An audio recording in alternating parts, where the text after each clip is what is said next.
Kung walang pera, anong gawin nila? Maghiram. But they juggle Foreign people's borrowing. money. Wala na silang majagol dyan. Ano ba jagol-jagol? Tignan mo, bakit ang may jagol? They transferred it, di ba, from private to government.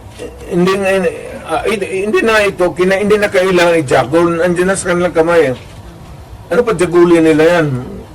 They would spend it, ayuda. Hindi na may jagol mo yung ayuda. Will you initiate the filing of charges?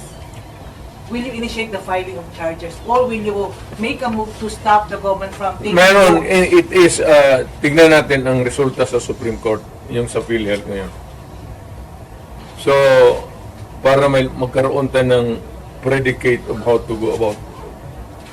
They fear that you will call for a mass movement in Davao City given the situation Wala, from the PhilHealth to the Quadcom and Tignan ko lang. extrajudicial killings.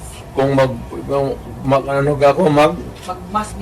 Mass mobilization of people power for that. ang alam ko ang sinong pupunta lang doon, ikaw patay ako. Bakit ka mag... Lumala ka, sir, no?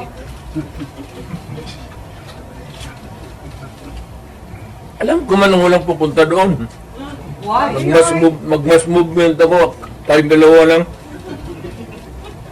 Sir, ano sila, sir, na nawala na daw kung the magic of Duterte crowd?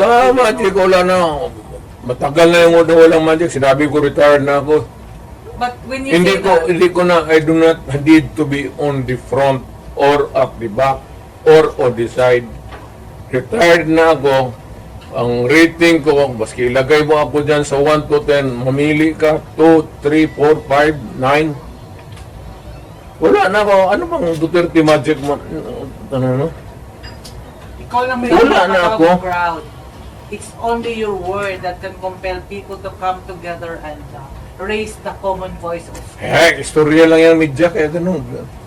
Ganun ang ginawa ko noon, wala man lagi. Di ba? Well, so when you say that, it's the other way around, no? The history of the Duterte leadership in Davao says, pag sinabi mo yan, iba yung nangyayari. Pag sinabi mong wala. Wala na. Ang tao, hindi na nakikinig sa akin yan. Kasi wala na akong power, matanda na ako.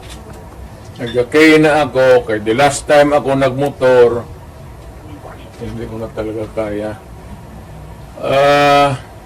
7 months ago, nagmotor ako uli. Kalakad pa man ako ng husto.